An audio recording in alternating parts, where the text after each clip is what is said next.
Chapter 5, Demonism, Satan, Satanism, Demonism, and Exorcism. After Lucifer, one of the cherubim, the highest of the 7 ranks of angels, became Satan, the most powerful opponent of God, he deceived many of the angelic hosts into materializing as human males and taking wives of the daughters of men, so that Adam's dying human race might be given life from these fathers, life-givers, who were not under the sentence of death, and the result was a hybrid race, demigods, giants, men of renown, see Genesis 6:1-4.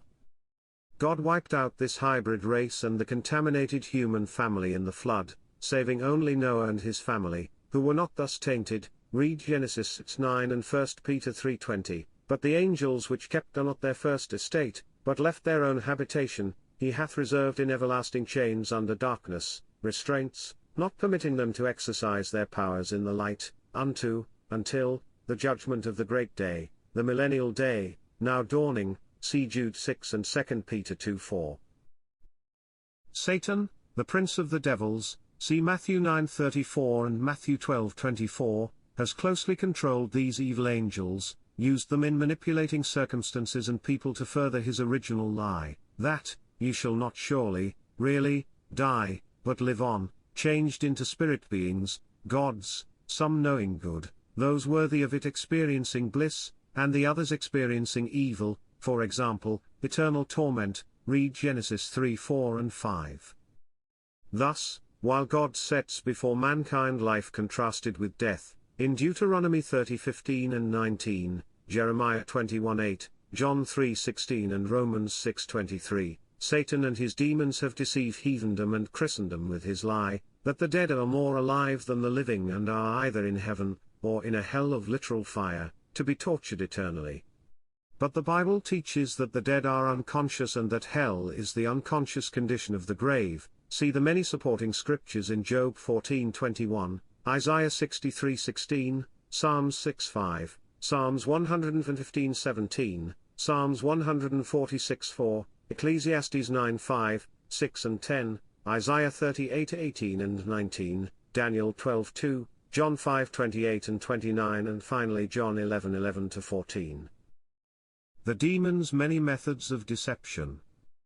The demons under restraints of darkness have for centuries operated especially at night, in various manifestations of their presence to people while in bed and elsewhere, as ghosts in cemeteries or in haunted houses, in dreams and visions, in seances, held in darkened rooms, etc., deceptively palming themselves off as the living dead.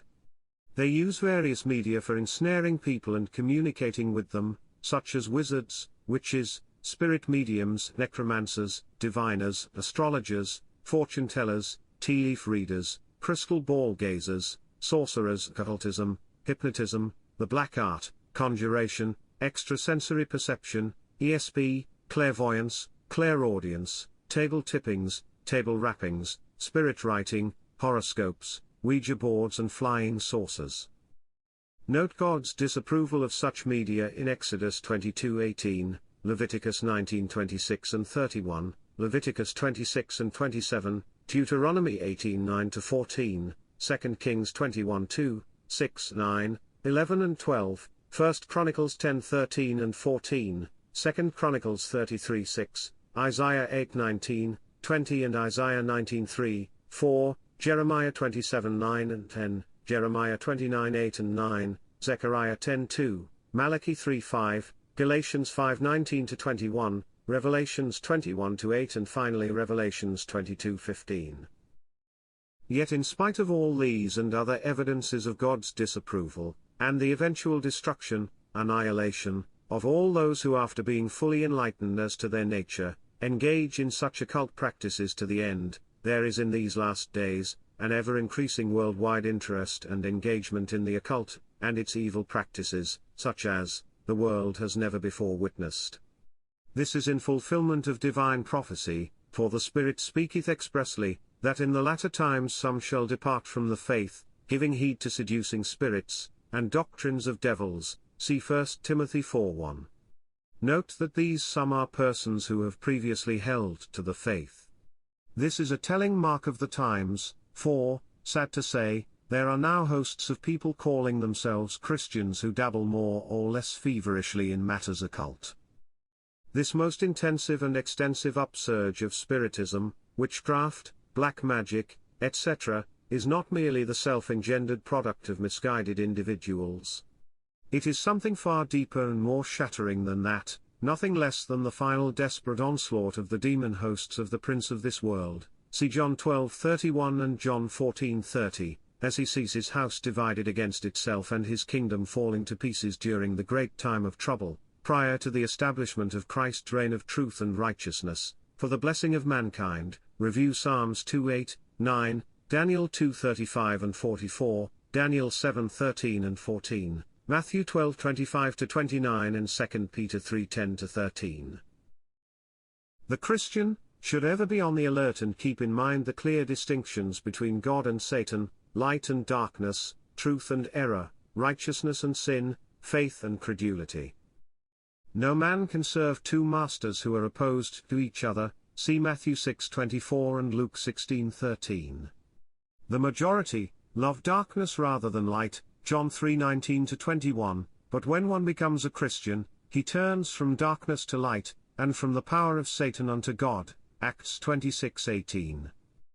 God tells those whom he has called out of darkness into his marvelous light, in 1 Peter 2:9, to have no fellowship with the unfruitful works of darkness, but rather reprove them, for it is a shame even to speak of those things which are done of them in secret, in seances, witchcraft, fortune-telling and other occult practices. The demons further Satan's original lie, in Genesis 3:4 and 5 and John 8:44, and his many other supporting lies, deceptions and sinful practices, see Ephesians 5:11 and 12. Be ye not unequally yoked together with unbelievers, for what fellowship hath righteousness with unrighteousness? And what communion hath light with darkness? And what concord hath Christ with Belial, Satan, as worthless, wicked, compare Deuteronomy 13:13. Or what part hath he that believeth with an infidel? Wherefore come out from among them, and be ye separate, saith the Lord, and touch not the unclean thing, and I will receive you, and will be a father unto you, 2 Corinthians 6:14-18, see also 1 Corinthians 10:20-22. It is not hard to understand how Satan and his demons during the Dark Ages were able to keep the masses under their control through the fear, ignorance and superstition that were then generally prevalent. Through Satan's misrepresentations of God's glorious character of wisdom, justice, power and love, and his twisting of death, see Genesis 2:17, Ezekiel 18:4 and 20 and Romans 6:23, into meaning eternal life, and the Bible hell, the unconscious condition of death, into meaning a condition of eternal torture. He deceived many into believing his doctrines of fireproof devils and scared them into becoming converted to his various Babylonian errors in the synagogue of Satan. Revelations 2-9 and Revelations 3-9. Thus he nourished with deceptions the multitudes of tares he planted among the wheat, Matthew 13:24-30 and Matthew 36-43. Satan thoroughly organized the invisible phase of his empire, as well as its visible phase. The fallen angel who was the chief deputy of Satan in each country got himself called the god of that country in heathen times and countries, and later the national saint in various Roman Catholic countries of Christendom. Thus the so-called Saint George was the counterfeit patron saint, actually a demon, of England, Street Denis, of France, Street Michael, of Germany, Street James of Spain, Street Patrick, of Ireland, etc., while provincial and local gods or so-called saints were actually the demons in charge of provinces, cities and towns of the various countries, as well as of various activities and spheres of control. Thus, as well as in other ways, they got themselves worshipped. Look at Leviticus 17:7, Deuteronomy 12:30, 31, Deuteronomy 32:15-17, 2 Chronicles 11:15, Psalms 106:37, 1 Corinthians 10:20-22 and Revelations 16:14. While it is not so difficult to understand how Satan and his demons could deceive the masses during the Dark Ages, it is much harder to see how they can deceive so many Christians and others today, because of the great increase of light now shining upon the teachings of the Holy Bible, as well as upon secular subjects in general. However, with their subtle deceptions and multiplied devices, the demons seem quite successful. They use the same old deceptive devices they have used from time immemorial, as, for example, when the witch of Endor deceived King Saul into thinking he was talking to the prophet Samuel, when actually it was a demon impersonating Samuel. The Lord's biblically enlightened people are not ignorant of such old devices of Satan, in 2 Corinthians 2:11, nor of his new, revised and popularized devices, such as psychic research, psychometry, psychic healing, faith healing, telepathy, ESP, horoscopes, Ouija boards, spirit writing, clairvoyance, UFOs, etc.